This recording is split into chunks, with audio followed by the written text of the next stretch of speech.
అనసూయ గారు, ఏంటండి ఈ పేదరికం? ఓ బంగారు రంగుల చిలక పలకవే, పులరాజా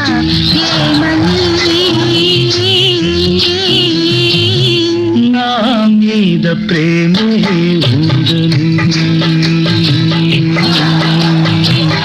ఏంటండి అలాగే చూస్తూ ఉన్నారు? సంగీతానికి రాళ్లే కరిగినాయి అంటారు. రోజుకు ఒక పాటతో ఎంట్రీ ఇచ్చినా నువ్వు కరగవేంటి జానకి?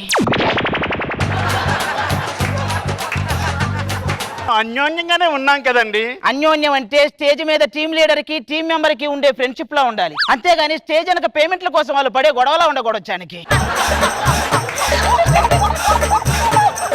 మీరు ఇలాగే మాట్లాడతారు. మొన్న ఉమర్స్ గారి నాడు కనీసం విషెస్ చెప్పాడా అండి? ఓ, అందరికీ చెప్పలేదని ఫీల్ అవుతున్నారా? ఇప్పుడు చెప్తాం. సింహాల లాంటి పుత్రులను కన్న తల్లులకు, ఆ సింహాలని కుందేళ్లుగా మార్చే పిల్లలకు బిలేటెడ్ హ్యాపీ ఉమెన్స్ డే.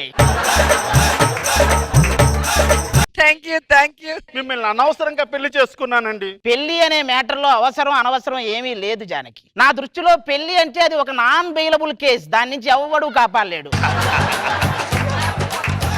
ఆర్పి టీంలో రాజమౌళినే చేసుకున్నాను కాదు. ఆయన లివర్ చెడిపోయిందని సెలైన్ ఎక్కిస్తే ఆ సెలైన్ లో క్వార్టర్ కలుపుకొని తాగే రకం వాడు.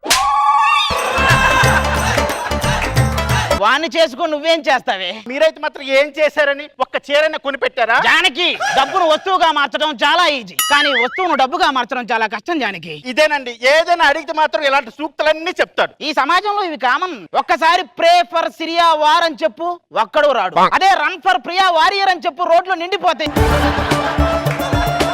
ఇలా అంటారు, ఇలా అంటారు, ఇలా అంటారు. చేతులు అంత దురదగా ఉంటే జాలిం లోషన్ రాసుకోమని, అంతేగాని నా దగ్గర ఇలాంటి శకలు పడితే మామూలుగా ఉంటుంది. ఏదైనా ఉద్యోగం చేసి మన ఫ్యామిలీని పోషించవచ్చు కదండి. ఏం చేయమంటావు జానకి? నేను కనిపెట్టాల్సినవన్నీ ముందే కనిపెట్టేసి నాకు పని లేకుండా చేశారు ఈ జనాలు.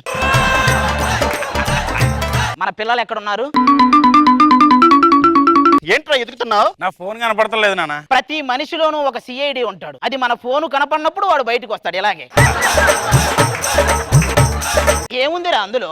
రాత్రి పున్నమనాగ సినిమా చూస్తుంటే సగంలో నెట్ అయిపోయిందనా. పున్నామ నరకం నుంచి కాపాడేవాడిని పుత్రుడు అంటారు. ఇలా పున్నమి నాగు సినిమాలు చూసేవాడిని ఏమంటారు బాబు గారు? దొరబాబు అంటారు. వాడు బతుకేదో వాడు బతుకుతున్నాడండి. వాడి మీద ఎందుకు అలా పడేడుస్తారు? అవునులే, కత్తికి లేని దురద కాంతారావుకి ఎందుకు? ఏంటి నాన్న ఈ వెటకారం? అసలు ఏంటి ఈ పేదరికం? నోటీస్ బోర్డు లో మన పేర్లు పెట్టారు తెలుసా? ఈ పేదరికం, ధనవంతుడు, ఈ డిఫరెన్స్లు చచ్చాక కూడా ఉంటాయిరా. ఒక పేదవాడు చనిపోతే శవం అంటారు. అదే ఒక మధ్యతరగతి వాడు చనిపోతే మృతదేహం అంటారు. అదే ఒక ధనికుడు చనిపోతే భౌతిక కాయం, పార్థివ దేహం. దుర్గారావుకి నోరు కూడా తిరగనంత పెద్ద పెద్ద పదాలు వాడతారు. నా దృష్టిలో నేను చెప్పాలంటే, ఒక ఇంట్లో సైకిల్ ఉండాలనుకునేవాడు మధ్య తరగతి వాడు. అదే ఇంట్లో ఫ్యాన్ ఉండాలనుకునేవాడు ధనవంతుడు. ఆ సైకిల్ తొక్కాలంటే ఒంట్లో, ఆ ఫ్యాన్ తిరగాలంటే ఇంట్లో పవర్ ఉండాలని తెలుసుకునేవాడేరా పేదవాడు. ఇంత పేదరికలు కూడా ఈ ఇద్దరు పిల్లలు మనకు అవసరమా అండి? పిల్లల్ని కన్నాక ఖర్చులు ఉంటాయి గానీ కనడానికి ఖర్చే ఉంది జానకి. అందుకే ఈ సమాజంలో కాపురం అంటే చాలు, కాకర పువ్వుతులు కాల్చినంత ఈజీగా కాల్చేస్తారు, కనేస్తారు. కానీ కన్నాక ఆ ఖర్చులు చూశాక అర్థమైద్ది, మనం కాల్చింది కాకర పువ్వుతులు కాదు 1000 వాలాలు అని.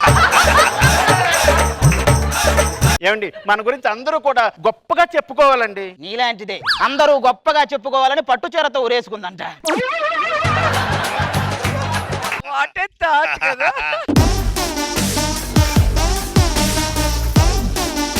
ఎవరండి మీరు? ఒక్క నిమిషం. పేమెంట్ తీసుకున్న వాళ్ళేమో యాక్టింగ్ చేయట్లేదు, ఏ పేమెంట్ లేనోడేమో ఓవర్ యాక్టింగ్ చేస్తున్నాడు. నువ్వు అవినాష్ లాగా హడావిడి చేయకుండా అప్పారావు లాగా నెమ్మదిగా చెప్పవా? నేను ఒరిజినల్ దొంగతనం చేశాను. ఊరి చివర పెద్ద బంగ్లా ఉంది, దాని పక్కన పెద్ద మర్రి చెట్టు, దాని కింద కానీ అయ్యో, ఆ వజ్రాల మూట ఏదో మనం దొరికితే. వజ్రాలు ఉన్నాయి, ఓకే. వాడు చివరిలో కానీ అన్నాడు, అది చాలా డేంజర్. కానీ తర్వాత చాలా జరుగుతుంటాయి. ఆ వజ్రాల వేటకు బయలుదేరదాం. ఎలాగైనా వజ్రాలు సంపాదించి మా పేదరికాన్ని పోగొట్టుకుందాం జానకి. ఆగండి, మీరు అనుకున్నది సాధించాలంటే ఆ శిల్పాలకి శాప విమోచనం కలిగించాలి.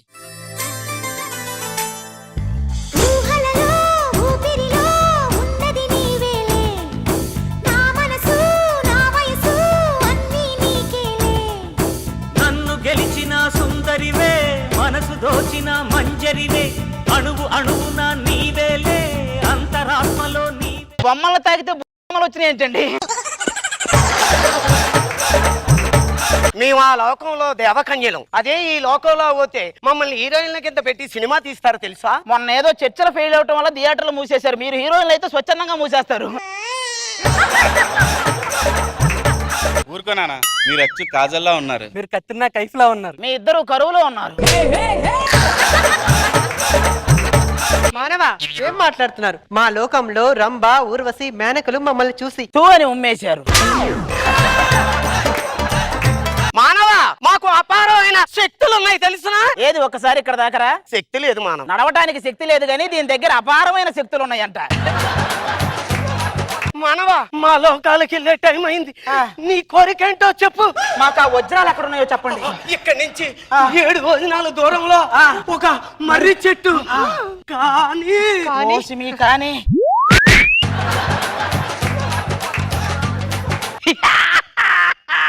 మీరు అనవసరంగా చాలా మేకప్ వేసి ట్రై చేశారు కానీ మీరు మామూలుగా కూడా రాక్షసుల్లాగే ఉంటారు. నాది సేమ్ ఫీలింగ్. వీడితో మాట్లాడినా వీడిని ఇలా కొట్టి అలా ఎగరే. ఇలా కొడితే అలా ఎగరటానికి ఇది బోయపాటి గారి సినిమా కాదు, 10 నిమిషాల స్కిట్టు. మాంత్రికుడి ప్రాణం చిలకలో ఉంటుందని మా అందరికీ తెలుసు. ఆ చిలకని పట్టుకుంటా నీ ప్రాణం తీస్తా. అది మర్యాదగా చెప్పు పోయేటప్పుడు. ఆ వజ్రాలు ఎక్కడ ఉన్నాయి? ఆ మర్రి చెట్టు త్వరలో. కానీ ఓరి మీ కానీ ప్రతి ఒక్కడు మర్రి చెట్టు కింద అన్నాడంటే మర్రి చెట్టు కింద పుట్ట ఉంది. ఏమండి ఈ పుట్టలో పాములు ఉంటాయా? లేదు, పులిహార పొట్లాలు ఉంటాయి, తిను. దొరబాబు నువ్వు గాని రతి బాగుంటాయి అందులో. ఆ మీది కాటేసే జాతే కదా, నేనేమనలే కానీ. ఒక్క నిమిషం రే, పాములతో డీలింగ్ చేస్తున్నా. క్యారే సిట్టింగ్ నరసయ్య పెట్టండి రా. ఒక్కనే వచ్చా, దిల్లుంటే గుంపుగా రండి. యా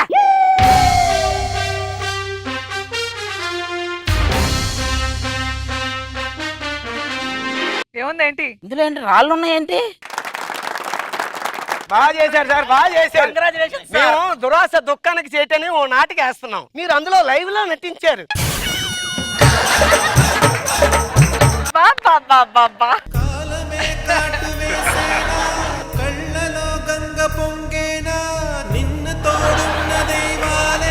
ఈయనకి సాలువా కప్పి దండ ఏంటమ్మా? ఏదో ఒకసారి దాన్ని అలాగే పట్టుకోండి దీన్ని.